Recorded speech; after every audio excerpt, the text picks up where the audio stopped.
Welcome to சீஎன் சமையல். இன்றைக்கி வந்து நம்ம மசாலா பணியாரம் எப்படி பண்ணுறதுன்னு பார்க்கலாம். அதாவது மசாலா சீயம் சொல்லுவாங்க. எங்கள் செட்டிநாடு பக்கம் இது ஃபேமஸ்ங்க. இப்போ பார்த்தீங்கன்னா இதுக்கு வந்து நான் கடுகு போடுறேன்.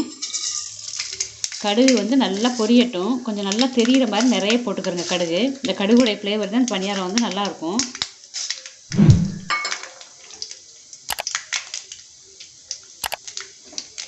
கடுகு நல்லா பொரிஞ்சதுக்கப்புறம் இதில் சீரகம் கூட கொஞ்சம் போட்டுக்கலாம். ஏன்னா இன்றைக்கி போடலை, சீரகம் வேண்டான்ட்டு போடலை, கருவு மட்டும் போதும். வேணும்னா சீரகம் போட்டுக்கிறேங்க. இதில் பார்த்திங்கன்னா வெங்காயம், கருவேப்பிலை, பச்சை மிளகாய் வச்சுருக்கேன்.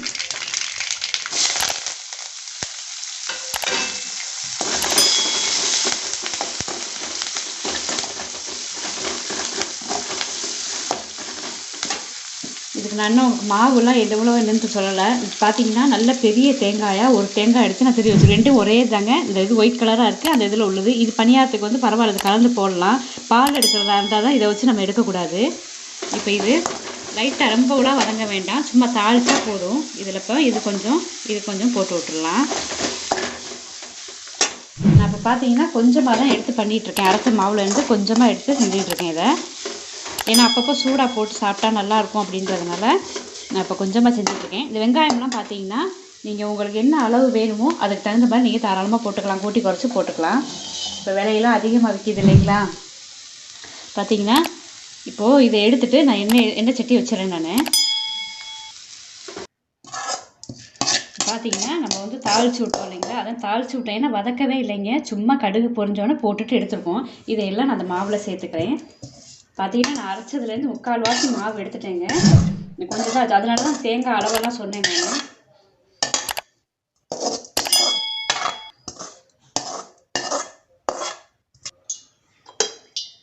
இதை வந்து மாவில் நல்லா கிளறி விட்டுக்கிறேங்க. நான் இப்போ என்ன அளவு மாவு அரைச்சிருக்கேங்கன்னு சொல்லிடுறேன், கவனமாக கேட்டுக்கிறேங்க. இது பார்த்திங்கன்னா இன்றைக்கி நான் உளுந்தம்பருப்பு ஓரளவுக்கு போட்டிருக்கேன், பச்சரிசி ஓரளவுக்கு போட்டிருக்கேன்.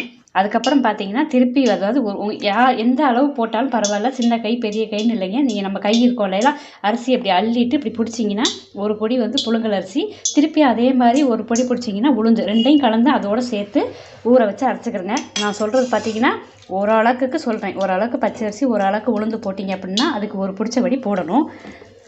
இது பார்த்திங்கன்னா நல்லா மாவை வந்து அப்படி அடித்து நல்லா பிசைஞ்சுக்கணுங்க. அப்போ தான் நமக்கு வந்து அந்த பணியாரம் வந்து நல்லா வரும்.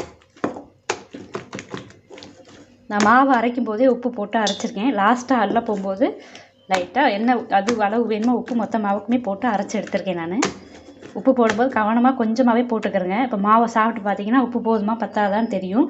பத்தலை அப்படின்னா நீங்கள் போட்டுக்கலாம். பக்கத்தில் தண்ணி வச்சுட்டு அதெல்லாம் நல்லா கையை கழுவிக்கிறங்க. இது மாவு இது பண்ணுற தண்ணி தாங்க, வேறு ஒன்றும் இல்லை. பார்த்திங்கன்னா நல்லா தண்ணியை கழுவிட்டு எடுத்திங்கன்னா வரும், லைட்டாக ஒட்டாமல் நமக்கு வரும். அந்த ஒவ்வொரு தடவைக்கும் தண்ணியை வந்து எடுத்துக்கிறேங்க. இப்படி எடுத்துட்டு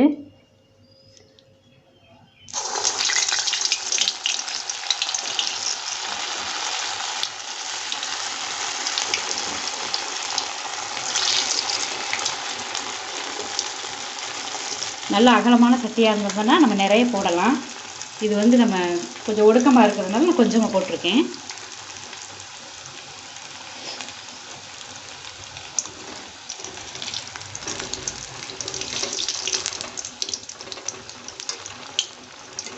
இது நல்லா மாவை அடித்து விட்டு போட்டிங்க அப்படின்னா நல்லா அந்த மாதிரி டொப்பையாக நல்லா வரும். அதே சமயத்தில் மாவு வந்து தண்ணியாக இருக்கும், அதாவது கெட்டியாக இருக்கக்கூடாது. ஓரளவுக்கு தண்ணியாகவும் இருக்கக்கூடாது, கெட்டியாக. ரொம்ப கெட்டியாக இருந்துச்சுன்னா அந்த மாதிரி உங்களுக்கு புஷ்ஷுன்னு டொப்பையாக வராது. நமக்கு வந்து பணியாரம் சாப்பிட்றதுக்கு ரொம்ப கல்லுக்கெல்லாம் இருக்கும், உள்ளுக்குள்ளே மாவு ஜாஸ்தியாக இருக்க மாதிரி இருக்கும்.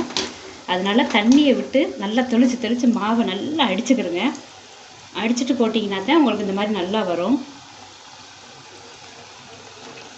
இது நல்லா திருப்பி விட்டு நல்லா பொன்னிறமாக வந்து வெந்தோடனே நம்ம எடுத்துடலாம்.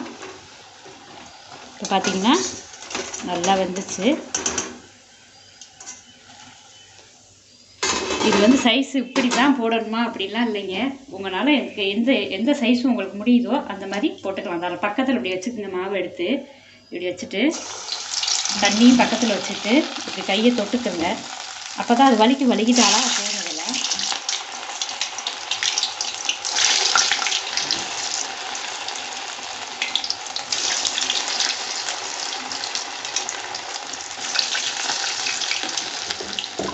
மாவு வந்து கெட்டியாக இருந்தது அப்படின்னா உங்களுக்கு இந்த மாதிரி வராது. அதே மாதிரி நீங்கள் வந்து கடுகு பொரிச்சு கொட்டுறோம் இல்லைங்களா, அப்போதைக்கு கூடுதலாக கொஞ்சம் எண்ணெய் வச்சுக்கிறோங்க.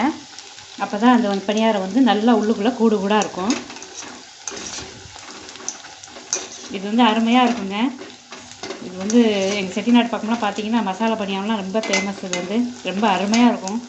இது தேங்காய் சட்னி தொட்டு சாப்பிட்லாம், மிளகா சட்னியோடு தொட்டு சாப்பிட்லாம், சும்மாவே சாப்பிட்லாம். ஏன்னா இதில் வந்து நம்ம எல்லாமே போட்டிருக்கோம். நான் ஏற்கனவே சொன்ன மாதிரி இந்த வெங்காயம்லாம் உங்கள் சூழ்நிலைக்கு தகுந்த மாதிரி கூட்டி குறைச்சி போட்டுக்கலாம். ரொம்ப கம்மியாக போட்டிங்கனாலும் நல்லா இருக்காது. ஓரளவுக்கு போடுங்க, கூடுதலாகவும் போட வேண்டாம், குறைச்சும் போட வேண்டாம். ஏதோ ஒரு நாளைக்கு விசேஷத்தன்னைக்கு பண்ணுறது தானே இல்லைங்களா.